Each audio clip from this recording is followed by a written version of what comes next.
오늘 본문은 창세기 19장 9절부터 17절까지입니다. 19장 9절부터 17절까지. 네. 그들이 이르되 너는 물러나라. 또 이르되 이자가 들어와서 거류하면서 우리의 법관이 되려 하는도다. 이제 우리가 그들보다 너를 더 헤아리라 하고 롯을 밀치며 가까이 가서 그 문을 부수려고 하는지라. 그 사람들이 손을 내밀어 롯을 집으로 끌어들이고 문을 닫고 문 밖에 무리를 대소를 막론하고 그 눈을 어둡게 하니 그 둘이 문을 찾느라고 헤매었더라. 그 사람들이 롯에게 이르되 이 외에 네게 속한 자가 또 있느냐? 네 사위나 자녀나 성 중에 네게 속한 자들을 다 성 밖으로 이끌어내라. 그들에 대한 부르짖음이 여호와 앞에 크므로 여호와께서 이곳을 멸하시려고 우리를 보내셨나니 우리가 멸하리라.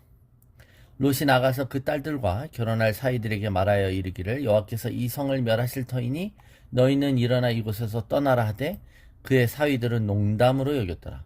동틀 때 천사가 롯을 재촉하여 이르되 일어나 여기 있는 내 아내와 두 딸을 이끌어내라.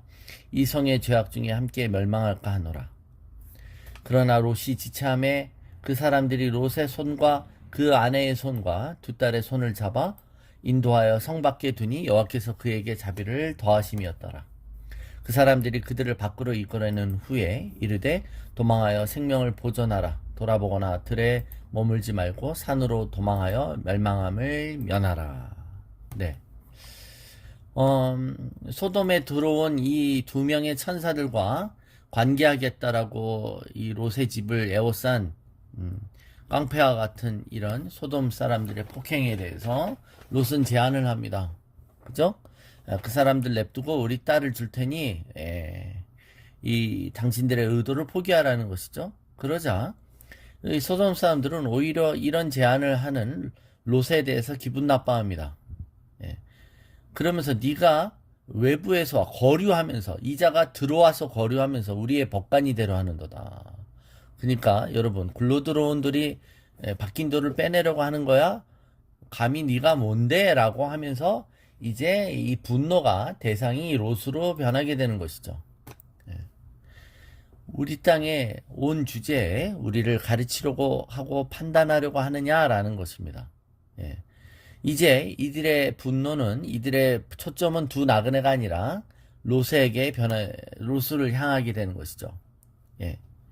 그러자 이제 여기에 천사들이 초자연적으로 이 문제 해결에 개입합니다. 천사들은 이 폭도들의 눈을 멀게 해서 그들의 위협을 무력화시킵니다. 그리고는 그들은 메시지를 전하죠. 하나님께서 이 도시를 멸할 것이라고 하나님의 뜻을 말합니다. 자, 그러면서 너에게 속한 자가 또 있느냐? 네 사위나 자녀나 성 중에 네게 속한 자들을 다 성 밖으로 이끌어내라 라고 말합니다. 그죠? 성 밖으로 나가라는 거. 여긴 다 이제 불바다가 될 것이니 멸망의 도시의 한복판에 사는 너희들에게 피할 수 있는 기회를 주겠다는 것입니다. 여러분, 이게 복음인 거죠. 복음은 기쁜 소식인데 역설적으로 멸망당하는 곳에 복음이 주어질 때는 그 멸망당하는 그 것들을 피할 수 있는 기회를 주는 거죠. 침몰하는 배에서 뛰쳐나올 수 있는 기회를 주는 것입니다. 이렇듯 성경은 언제나 구원이 공동체 단위로 제시된다는 것을 말합니다. 구원을 받을 수 있는 공동체가 있는 거예요.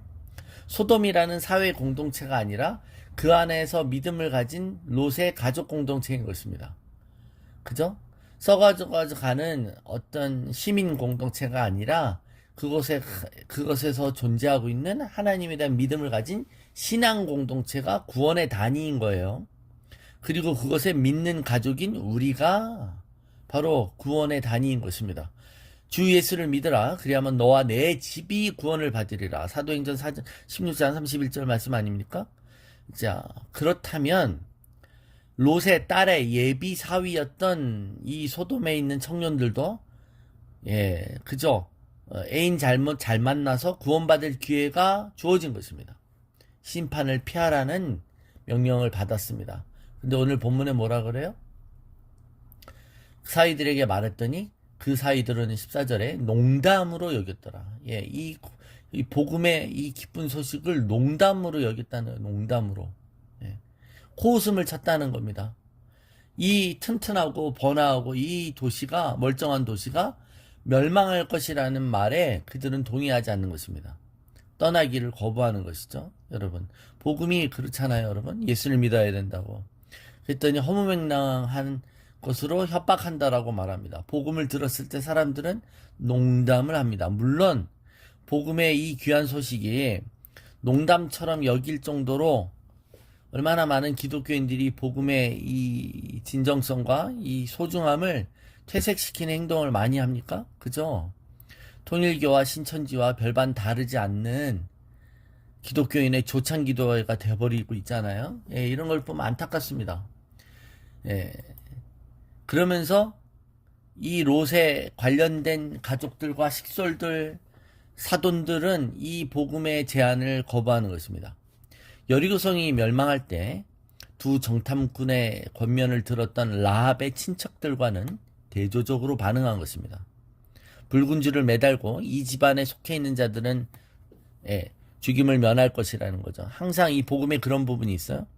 양의 피를 문설주에 바를 때 그 피를 보고, 그죠? 그 피를 보고 죽음의 천사가 넘어갈 거다. 6월절 아닙니까? 그게 6월의 복음의 의미예요. 예, 그럴 때 그 심판을 면하게 된다는 거예요. 우리가 하나님의 기쁜 소식에 대해서 반응하지 않고 순종하지 않을 때 여러분 그 심판이 오는 것입니다.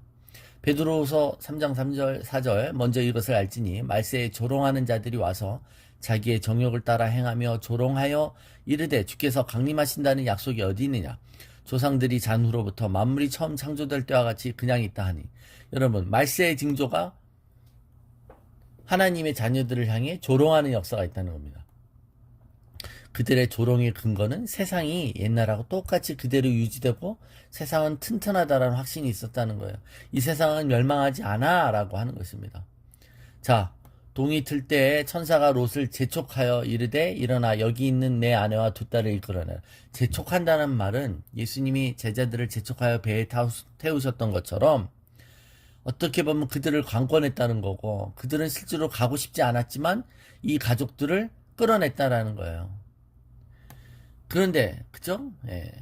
그러니까 심판의 길을 미리 주는 겁니다. 16절에 롯이 지체함에 그 사람들이 롯의 손과 그 아내의 손과 두 딸의 손을 잡아 인도하여 성 밖에 두었더니. 그러니까 여러분 하나님은 우리에게 미리 피할 길을 내주신다고 하십니다. 심판을 미리 피할 길을 내어주신다고 말해요. 예, 우리가 존 비비어는 의지를 강조하죠.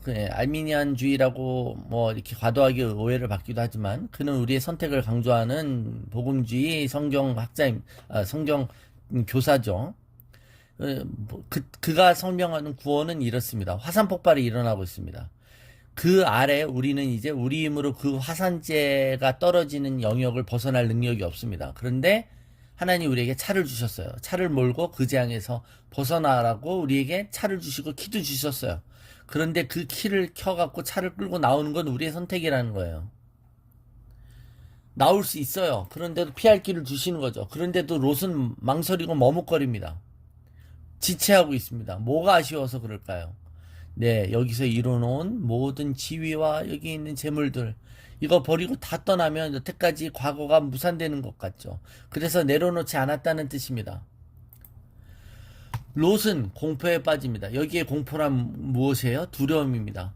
내가 소돔에 와서 잘 될 줄 알았어요. 내가 어느 도시에 가서 2, 3년 장사하고 사업 벌여서 돈 많이 벌으면 내가 잘 살게 될 줄 알았어요.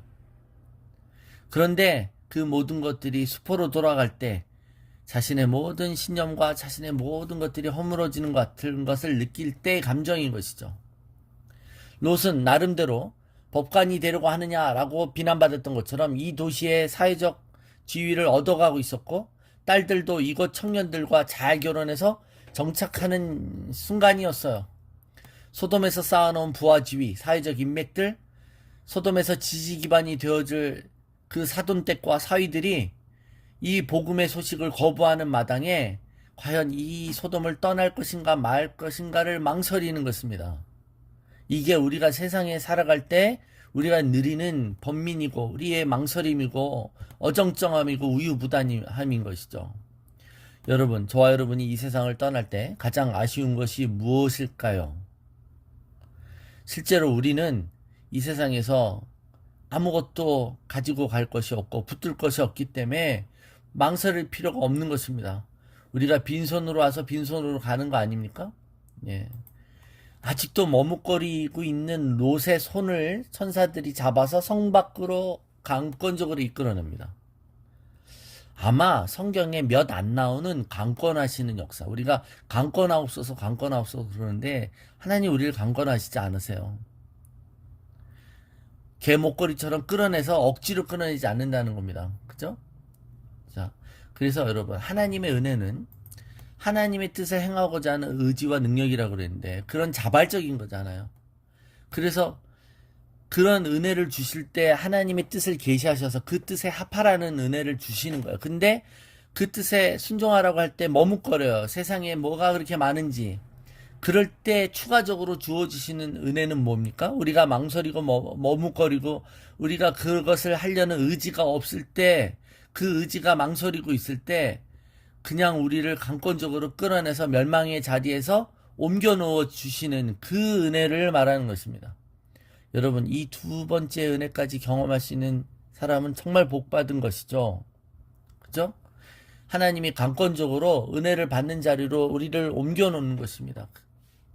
이것이 어떻게 가능한 거예요? 이거 좀처럼 가능하지 않아요. 이것에 대한 해답을 29절에 있어요. 29절에 하나님이 그 지역의 성을 멸하실 때, 곧 롯이 거주하는 성을 엎으실 때 하나님이 아브라함을 생각하사 롯을 그 엎으시는 중에서 내보내셨더라.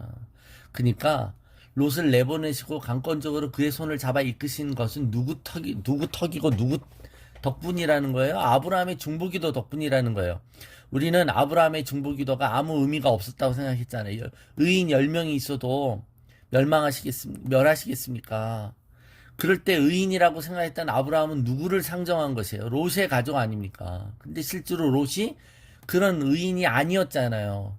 그러니까 롯 자체도 의인이 못 됐어요. 그러나 아브라함의 중보기도로 롯이 기회를 얻은 것이죠. 여러분, 여기에 우리의 중보기도의 소망이 있지 않습니까? 그 사람은 깨닫지 못하고 그 사람은 거기서 헤어나오려고 하지 않고 그 사람은 자기가 어떤 결박이 있는지도 모르고 그 사람은 그것을 행하려는 의지가 없을 때 우리가 그 사람을 위해서 기도할 때 하나님이 그를 강권적으로 끌어서 그를 들어갔고 멸망의 자리에서 수렁의 자리에서 끌어내서 하나님의 시냇가 옆으로 끌어나 놓으신다면 이보다 더한 은혜가 어디 있겠냐라는 겁니다. 자, 천사들이 그들을 끌어내면서 마지막으로 당부합니다. 17절. 이르되 도망하여 생명을 보전하라. 돌아보거나 들에 머물지 말고 산으로 도망하여 멸망함을 면하라. 자, 나왔는데 나오는 것에서 끝나는 게 아니라 뭐예요? 뒤돌아보지 말고 계속 뭐 하라고요? 들에 중간에도 있지 말고 산으로 빨리 가라는 거예요. 여기서 멀찍이 떠나라는 거예요. 즉 세상과 하나님 사이에서 양다리를 걸치면서 조금만 더 가면 세상으로 돌아갈 수 있는 그 자리에 머물지 말고, 그죠? 양다리로 둘 중에 이것도 할 수 있는 게 아니라 내가 세상으로 가고 싶어도 갈 수 없는 멀찍한 곳으로 옮기라는 거예요. 뒤돌아보지 말라는 것입니다. 하나를 선택했다면 그것에 올인하고 매진하라는 거야. 하나님과 세상을 다 섬길 수 없지요. 그죠? 그래서 애굽왕 바로가 출애굽하는 이스라엘 백성들에게 뭐라 그랬어요? 너희들 나가라. 근데 애들은 두고 가라 그랬어요. 애들은 두고 가라. 그러면 다시 돌아올 걸 알아요? 또 가축들은 두고 가라는 가축들 두고 가면 그거 아까워서 돌아올 것을 알았어요. 그 다음 뭐라 그랬어요? 너무 멀리 가지 마라는 거예요. 너무 멀리 가지 마라. 세상에서 너무 멀리 가지 마. 다시 돌아오는 거예요. 이게 애굽왕 바로가 계속 나가긴 나가되 이렇게 하는 거예요. 근데 지금 천사들은 너무 멀리 가지 마라가 아니라 멀리 가라고 말하는 거예요. 우리는 세상에서 일어나 떠나고 뒤도 돌아보지 말며 멀리 떠나라는 것을 얘기하는 겁니다. 이 경고하고 반대로 롯의 아내는 뒤를 돌아보는 아쉬움이 있었다는 것이죠. 여러분, 성경에 나타나는 모든 이 천상에서 온 이 존재들은 항상 나그네의 모습으로 등장합니다. 왜 그렇게 말할까요, 여러분? 우리의 본향이 천국인 하나님 나라인 사람은 이 땅에 살 때 모습이 나그네와 행인이라는 거잖아요. 베드로는 우리가 경건하게 살 수 있는 이유가 우리가 나그네라는 것을 잊지 않는 것이라고 권면합니다. 베드로전서 1장 17절 외모로 보시지 않고 각 사람의 행위대로 심판하시는 이를 너희가 아버지라 부른즉 너희가 나그네로 있을 때를 두려움으로 지내라. 베드로전서 2장 11절 사랑하는 자들아 거류민과 나그네 같은 너희를 권하노니 영혼을 거슬러 싸우는 육체의 정욕을 제어하라. 그죠? 여러분 우리가 아무리 뭘 이 땅에서 성취하고 경험했던 그냥 우리는 잠시 하는 거예요. 놓고 내려야 되는 거예요, 여러분. 여러분, 지하철 탈 때 지하철에 그 앉는 좌석 중에 제일 좋은 자리가 저는 문 옆에 머리 기댈 수 있는 자리예요. 예, 잘 때 모르겠어요. 그죠? 그 자리가 있으면 그 자리 옆에 앉았다고도 그 자리가 나면은 골로 옮겨가요. 그래서 머리를 이렇게 기댈 수 있거든요. 예, 좋을 수도 있고 되게 좋아요. 예, 그쵸? 그런데 이렇게 좋은 자리에 앉아 있는데 내려야 될 때가 있어요. 내가 온 종착역에 오면 아무리 이 자리가 편하고 이래도 내려야 되잖아요. 예. 이 자리 좋다고 계속 여기 앉아 있으면 종점까지 갈 거예요? 아니잖아요. 우리가 잠시 있는 거예요. 우리가 떠나야 될 때는 떠나야 되는 것이죠. 여러분 우리가 이 땅에서 열심히 사시기 바랍니다. 예. 죽게 하듯 성심 다해 또 이 땅에서 번영과 형통을 누리시기 바랍니다. 그러나 이 땅의 것을 뒤돌아도 보지 말아야 하고 여기에 미련두지 말아야 할 때는 과감히 버리시기를 축원합니다.